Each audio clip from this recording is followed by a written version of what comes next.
Issue of debentures for consideration other than cash.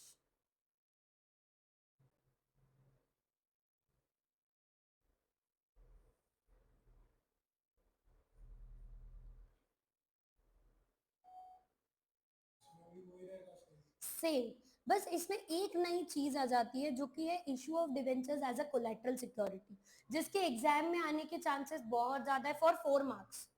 For 4 marks वो topic आ सकता है। तो पहले तो समझते हैं मैं डिबेंचर्स किस किस के अगेंस्ट इशू कर सकते हो।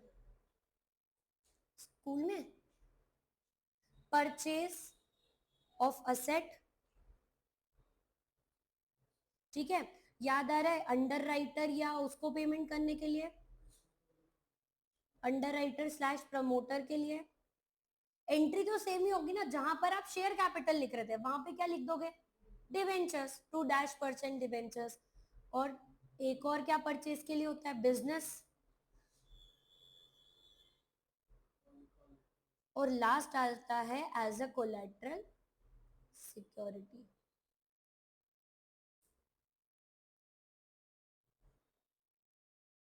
जिसमें से कि सबसे ज्यादा टॉप प्रायोरिटी पे यदि कोई टॉपिक है तो वो कौन सा वाला है अपना, ये वाला।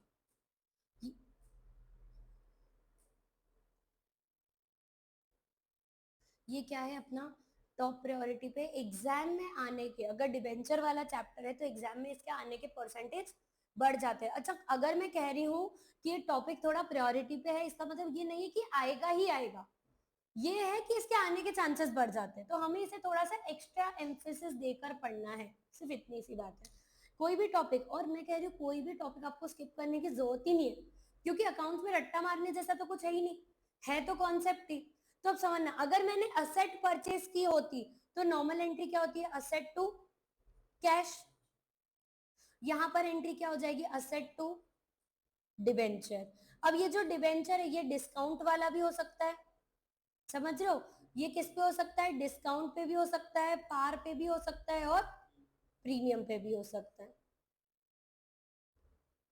तो इसको समझने के लिए ना मुझे एक चीज समझनी पड़ेगी कि मेरा परचेज कंसिडरेशन कितना है। इसके लिए मुझे क्या समझना पड़ेगा, एक पॉइंट जिसका नाम है मेरा purchase consideration.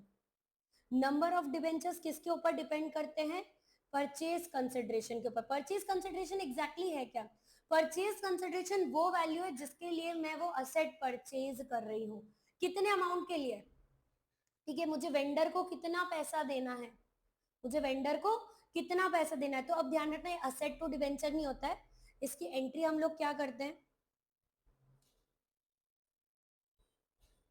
Asset to vendor, और फिर वेंडर को क्या इशू होते हैं, डिवेंचर्स। ध्यान रखना, वेंडर को क्या इशू होते हैं, डिवेंचर। तो आपको वेंडर को जो भी अमाउंट पे करना है वो आपके लिए क्या बन जाता है, purchase consideration. It can be, मैंने क्वेश्चन में इस तरह से दे दिया कि 1.5 लाख की मशीन है पर वेंडर को तो मैं 1 BC पे कर रही हूँ, 1.5 लाख की मशीन है, वेंडर को कितने पे कर रही हूँ, 1 BC पे कर रही हूँ। तो ये जो 30,000 का डिफरेंस है मुझे कोई मतलब है क्या उससे, नहीं। मेरे लिए असेट भी कितने पे रिकॉर्ड होगी, 1 20 पे, वेंडर को भी कितने जाएंगे, 1 20। अब 1 20 को मैं ऐसा दे सकती हूँ कि मैं 100 रुपए के डिवेंचर कर रही हूँ, 100 रुपए की डिवेंचर दे रही हूँ एट 90 रुपीज, 100 रुपए का डिवेंचर दे रही हूँ 100 रुपए पे ही, या 100 रुपए का डिवेंचर दे रही हूँ 110 रुपए पे। तो परचेज कंसिडरेशन किस में हेल्प करता है, परचेज कंसिडरेशन मुझे ये पता लगाने में हेल्प करेगा कि मैं किस पे कितने नंबर ऑफ डिवेंचर्स इशू करूंगी, कितने नंबर ऑफ डिवेंचर्स। तो ये किस में हेल्प करता है, नंबर ऑफ डिवेंचर्स फाइंड करने में। Number of debentures is equal to purchase consideration divided by issue price, purchase consideration divided by issue price. कहीं भी ऐसा नहीं लिखा होगा कि purchase consideration divided by face value. Face value से क्यों डिवाइड करेंगे, आप कितने पे दे रहे हो मुझे, आप अगर मान लो डिस्काउंट पे दे रहे हो तो मुझे ज्यादा डिवेंचर्स मिलेंगे, आप मुझे पार पे दे रहे हो तो इक्विवेलेंट, और अगर आप सिक्योरिटी प्रीमियम पे दे रहे हो तो मुझे डिवेंचर की वैल्यू थोड़ी कम मिलती है। तो ये तीनों केसेस मेरे साथ बन सकते हैं, ठीक है। तो अब अगर मान लो अपन क्वेश्चन के साथ समझेंगे ये वाला पॉइंट, तो अब मैं बात करती हूं, अगर मैं क्या ले रही हूं, बिजनेस ले रही हूं, ठीक है, issue of debenture at par premium, ये रहा क्वेश्चन, अभी मैं बता रही हूँ।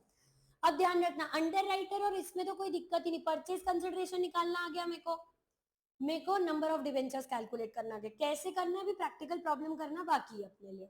अब ध्यान रखना, अगर मैं अंडर राइटर को पे कर रही हूँ तो underwriter commission, underwriting commission to underwriter account, ठीक है। और यहां पर क्या होगा, underwriter debit to debenture. अब ये अंडर राइटर की जगह प्रमोटर भी आ सकता है, तो ये हम ऑलरेडी डिस्कस कर चुके हैं शेयर वाले चैप्टर में, तो इस पे मैं वापस नहीं आ रही हूँ। बात करते हैं बिजनेस परचेज की, तो इसको जरूर हम डिस्कस करते हैं थोड़ा सा डिटेल में। बिजनेस परचेज यदि मैं कर रही हूँ, किसी और बिजनेस को टेक ओवर यदि मैं कर रही हूँ, तो जब बिजनेस परचेज करते हैं ना, तो एक तो मैं ले जाती हूँ असेट्स, दूसरी में ले जाती हूँ लाइबिलिटी, और तीसरा डिसाइडिंग फैक्टर होता है मेरे लिए परचेज कंसिडरेशन। एक तो होता है मेरे लिए असेट, दूसरा होता है मेरे लिए लाइबिलिटी, तीसरा होता है मेरे लिए परचेज कंसिडरेशन। तो यहां पर मैं किसकी वैल्यू निकालती हूँ, नेट असेट्स की वैल्यू निकालती हूँ। नेट असेट्स किसके बराबर होते हैं, असेट माइनस लाइबिलिटी। ये आया नेट असेट। तो अब यहाँ पे ना दो केसेस बनते हैं परचेज कंसिडरेशन के थ्रू। यदि मेरी परचेज कंसिडरेशन ज्यादा है, purchase consideration is greater than net assets, purchase consideration is greater than net assets, मतलब नेट असेट से ज्यादा पैसा पे कर रही हूँ, नेट असेट ज्यादा है, मतलब ऐसे तो 10 लाख की वैल्यू ही ला रही हूँ, पर मैं दे 12 लाख रही हूँ, तो 2 लाख एक्स्ट्रा क्यों दे रही हूँ मैं सामने वाले को, 2 लाख एक्स्ट्रा दे रही हूँ मैं किसके लिए, गुडविल के लिए। वहीं इसका ऑपोजिट भी हो सकता है, परचेज कंसिडरेशन जो है वो कम भी हो सकती है नेट असेट से। परचेज कंसिडरेशन क्या हो सकती है, नेट असेट से कम भी हो सकती है, तो ये किस में जाती है, कैपिटल रिजर्व में। किसमें जाती है, कैपिटल रिजर्व में, क्योंकि मुझे कैपिटल प्रॉफिट हुआ है। See, taking over a business means getting asset and liability into business. Asset and liability के आने पर यदि किसी भी तरह का गेन होता है तो क्या होता है, कैपिटल गेन, और कैपिटल गेन है तो कहां ट्रांसफर होता है, कैपिटल रिजर्व में ट्रांसफर होता है। तो यहां पर अपन ने डिस्कस कर लिया, तो एक काम करते हैं, अब इसका एक क्वेश्चन करके देख लेते हैं, फिर हम लोग आएंगे issue of debentures as a collateral security पे। ठीक है, एक क्वेश्चन करके देखते हैं। देखो, issue of debentures to vendors at a discount, ये वाला कर रही हूँ मैं पहले। X limited acquired business of Y limited, assets being rupees 8,40,000 and liabilities being 80,000 for a consideration of rupees 7,20,000। X limited issued 10% debentures of 100 each at a 10% discount as payment of the consideration. Discount on issue of debentures was written off from security premium of 1 lakh। ठीक है, यहाँ पर मैंने इनको 10% debentures. अब इस question में एक चीज ध्यान रखना, इसने सिर्फ कहा है कि मैंने 10% डिबेंचर्स पर इशू किया है, और डिबेंचर्स जो थे वो 1 लाख रुपए सिक्योरिटी प्रीमियम से सेट ऑफ हुए, तो रिमेनिंग का क्या हुआ होगा वो भी मुझे देखना पड़ेगा। ठीक है, सबसे पहले तो मैं एंट्री कर लेती हूँ in the books of, in the books of कौन है ये, एक्सी लिमिटेड जर्नल, पहली एंट्री हुई मेरी असेट्स,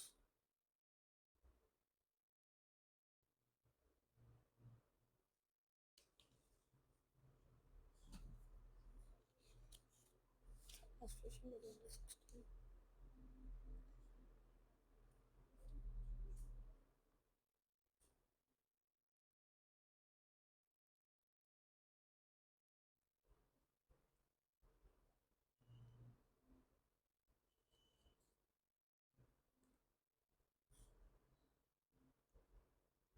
₹40,000 टू लाइबिलिटीज, 80,000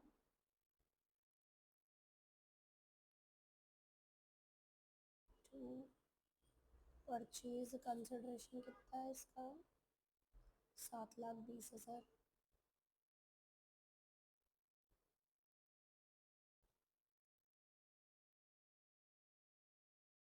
अब ये जो एक्सी लिमिटेड वाला, कौन से वाले क्वेश्चन पे, ऊपर वाले पे, इस पे एक्सी लिमिटेड वाले में अगर आप एक चीज नोटिस करोगे तो हमको क्या हो रहा है, 8,40,000 में से 80,000 रुपए गए, तो कितना बचा, 7,60,000 रुपए हमको कम पे करने पड़ रहे हैं, तो हमको क्या हो रहा है, बिल्कुल करेक्ट, कैपिटल 1,00,000 रुपए। ठीक है, दूसरी एंट्री क्या होगी अपनी, हे लिमिटेड को अपन को डिवेंचर इशू करने हैं। अब एक चीज ध्यान रखना, इसने कहा है 10% debentures of 100 each at a 10% discount.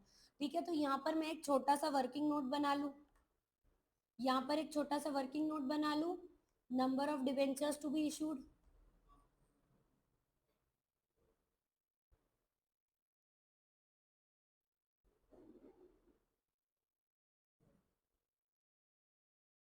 Number of debentures to be issued, तो कितने नंबर ऑफ डिवेंचर्स इशू करने, तो 7,20,000 डिवाइडेड बाय 90। क्यों 90, मुझे बताने की जरूरत है क्या, 100 का 10% डिस्काउंट, तो कितना हो जाएगा, 720 डिवाइडेड बाय 90, 8,000 डिवेंचर्स,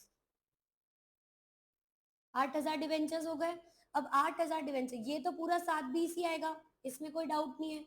ठीक है, टू डिवेंचर 10% डिवेंचर्स, ये कितने आएंगे, 10% 6,40,000, क्यों नहीं, पर अपन तो डिबेंचर्स इशू कर रहे हैं ना, डिबेंचर्स तो पूरे 100 रुपए की फेस वैल्यू पे रिकॉर्ड होंगे, तो यहाँ पर तो 8,00,000 आएगा ना, 8,000 इंटू 100, 8,00,000 रुपए। ये जो डिफरेंस है वो कहाँ जाएगा, discount on issue of debentures. इसके बाद इसमें एक और एंट्री है जो आपने नहीं की, तो आपके मार्क्स कटेंगे। एग्जैक्टली exactly, क्योंकि 1,00,000 का सिक्योरिटी और जो एक्स्ट्रा अमाउंट है वो कहाँ से जाएगा, एक्स्ट्रा है ही नहीं, पूरा का पूरा किससे चला जाएगा, सिक्योरिटी प्रीमियम से। अब मैंने क्या किया, यहाँ पे वर्किंग नोट बीच में डाल दिया, मैं एग्जाम लिख रही हूँ क्या, नहीं, तो मेरे इसमें चल जाएगा, कितना आ जाएगा यहाँ पर, थर्ड एंट्री में discount securities premium account debit,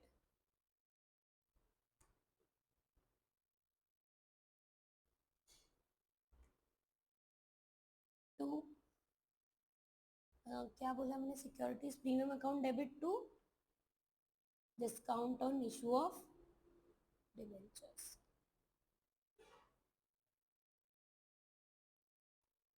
कितने रुपए आ जाएगा, 80,000।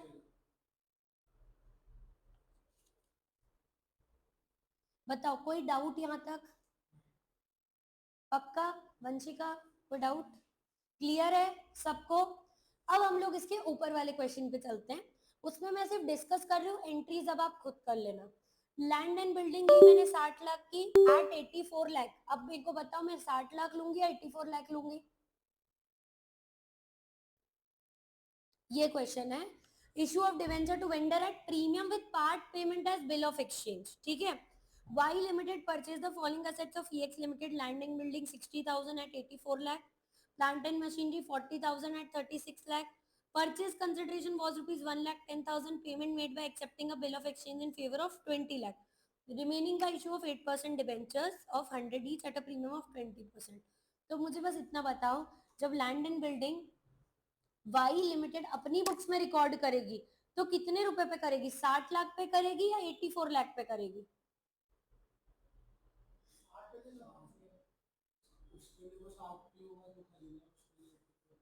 Exactly exactly। और मैं किसकी बुक्स में रिकॉर्ड कर रही हूँ, वाई लिमिटेड जो परचेज कर रहा है बिजनेस को।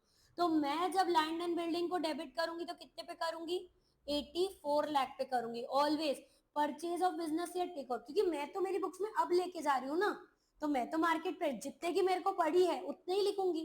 मान लो कोई चीज 100 रुपए की मिलती है, लेकिन उस दिन वो चीज मुझे 150 की पड़ी है, तो मैं 100 थोड़ी ना लिखूंगी, मैं तो 150 ही लिखूंगी, चाहे उसकी एमआरपी 100। तो वही वाली बात है, 84,00,000 लैंड एंड बिल्डिंग हो गया, प्लांट एंड मशीनरी 36,00,000,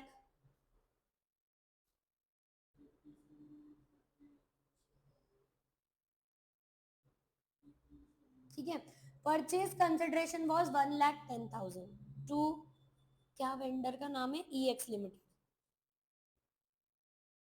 1,10,000। अब मैंने यहाँ तक एंट्री कर दी।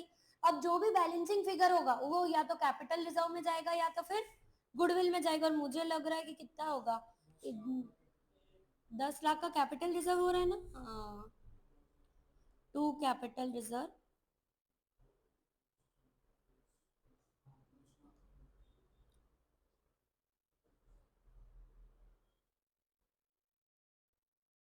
दस लाख का कैपिटल रिजर्व है। अब मुझे इसका पेमेंट करना है। ध्यान रखना पेमेंट की एंट्री किस तरह से होगी, क्योंकि पेमेंट करते टाइम इस 1,10,000 में से 20 लाख के तो मैंने क्या दे दिए, बिल ऑफ एक्सचेंज। रिमेनिंग मुझे क्या देने, डिबेंचर्स देने। तो डिबेंचर्स कितने के देने, ओनली 120 के हिसाब से 90 लाख के।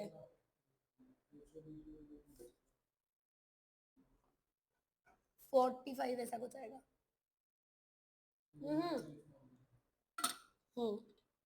75,000।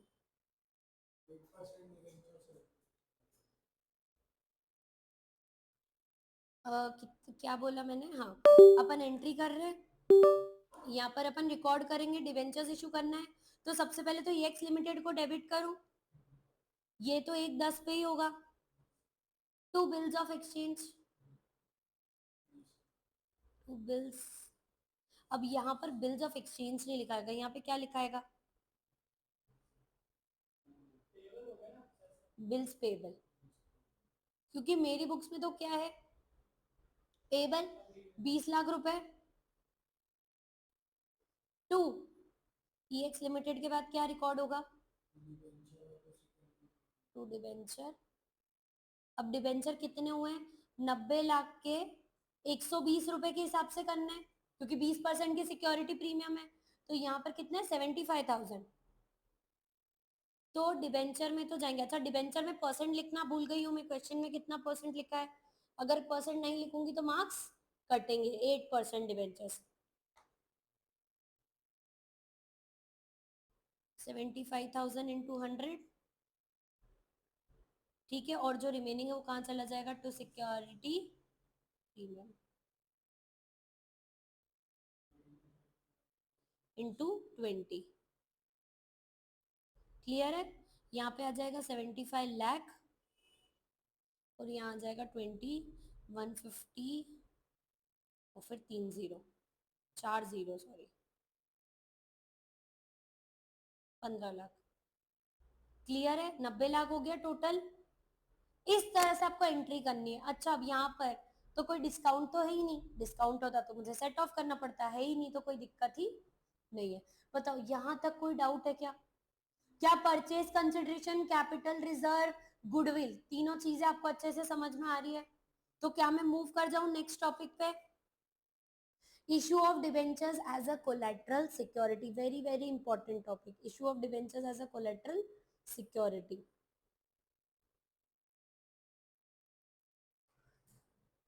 अब ये कोलेट्रल सिक्योरिटी क्या होती है, ये कई बार ना MCQ में भी आता है, ये 1 मार्क क्वेश्चन में भी आता है। What do you mean by collateral security? अब समझना, लोन लेते तो अपन तो दूसरी चीज भी तो देते हैं, लैंड भी देते हैं, सब देते हैं। एग्जैक्टली exactly, ये एडिशनल मॉर्गेज है, सेकेंडरी सिक्योरिटी। एक प्राइमरी सिक्योरिटी तो मैंने आपको दे ही रखी है, बट मैंने आपको क्या दी, एक एडिशनल प्राइमरी सिक्योरिटी दे दी। मतलब in addition to the primary security मैंने आपको एक एडिशनल सिक्योरिटी दे दी है, वो मेरे लिए क्या कहलाती है, कोलेट्रल सिक्योरिटी कहलाती है। Issue of debenture as a collateral security.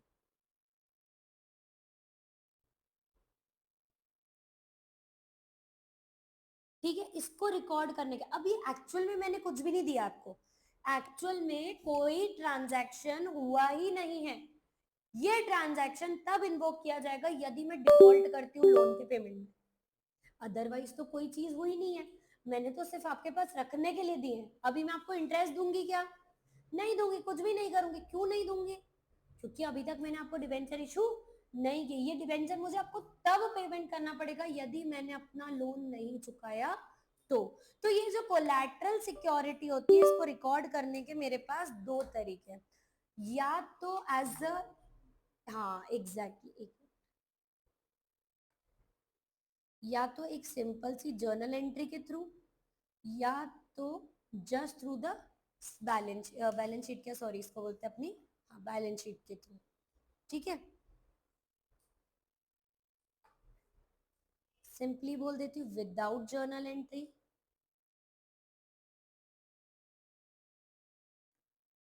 और ये एक मेथड है अपना विद जर्नल एंट्री।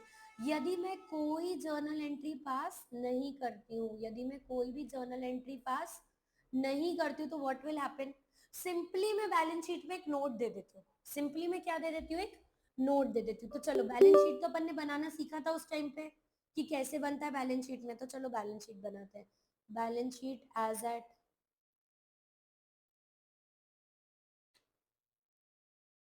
ठीक है, और यहाँ पर ब्रैकेट में लिखना क्या जरूरी है, एक्सट्रैक्ट, क्योंकि पूरी बैलेंस शीट तो मैं नहीं बनाती हूँ यहाँ पर। ठीक है, यहाँ जाता है मेरा पर्टिकुलर्स, यहाँ आ जाता है मेरा ledger folio, sorry ledger folio बोल नोट, और यहाँ जाते हैं मेरे रुपीस। ठीक है, सबसे पहला मेरे लिए जो नोट बनेगा, और सिर्फ उतना ही रेलेवेंट पोर्शन बनाऊंगी जो इस ट्रांजैक्शन के लिए रेलेवेंट है। ठीक है, इस ट्रांजैक्शन के लिए क्या रेलेवेंट है, इक्विटी एंड लाइबिलिटी। इसमें भी सिर्फ कौन सा वाला head, long term borrowings, long term borrowings.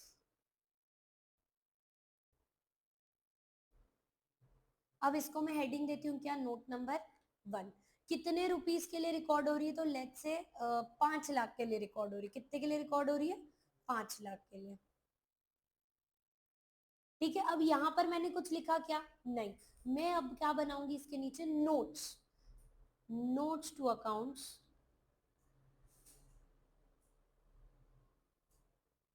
जिसमें रिकॉर्ड होगा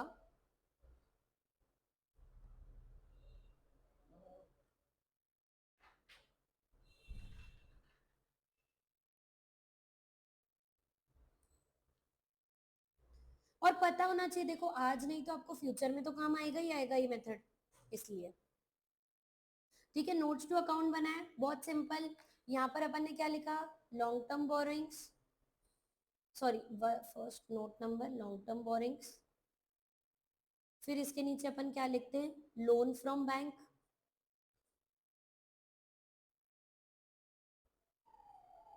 जो भी आपका अमाउंट है वो आपने लिख दिया, जैसे 5 लाख है तो 5 लाख, और ब्रैकेट में सिर्फ कितना लिखना है, सिक्योर्ड बाय लेट्स से 1000 या 500, 5000 डिबेंचर्स ऑफ ₹100। बस इसके अलावा और कुछ करना है क्या, कुछ भी नहीं करना है, बस इतना सा ही लिखना है। और आगे और ये भी लिखना है, sorry, as collateral security, as collateral security, सिर्फ इतना सा लिख के आना। अब आप सोचो इतने से कि आपको कितने मार्क्स मिलेंगे, 4 नंबर। सिर्फ इतने से रिप्रेजेंटेशन के कितने नंबर मिलने वाले, 4 नंबर। क्या हम इतना भी नहीं पढ़ सकते क्या, यही वाला मेथड बोला है ना।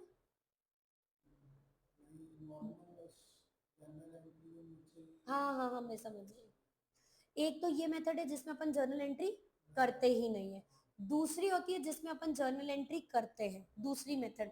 अगर जर्नल एंट्री हम लोग कर रहे हैं तो बहुत सिंपल सी एंट्री होती है, उसमें हम लोग लिखते हैं डिबेंचर सस्पेंस अकाउंट डेबिट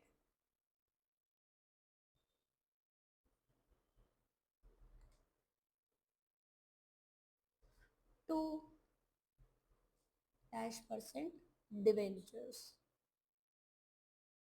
ठीक है, ब्रैकेट में आप लिख सकते हो कि आपने एज अ कोलेटरल सिक्योरिटी ये दी है। ठीक है, अब अगर इसको बैलेंस शीट में बताना हो तो बैलेंस शीट में भी तो बताना पड़ेगा आपको एज एन एक्सट्रैक्ट, तो वो भी मैं बता रही हूँ।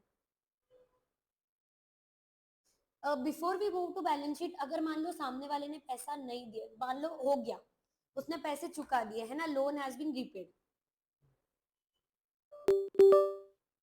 Loan is repaid. लोन जब रीपे होगा तो क्या होगा, कोलैटरल सिक्योरिटी रिवोक हो जाएगी।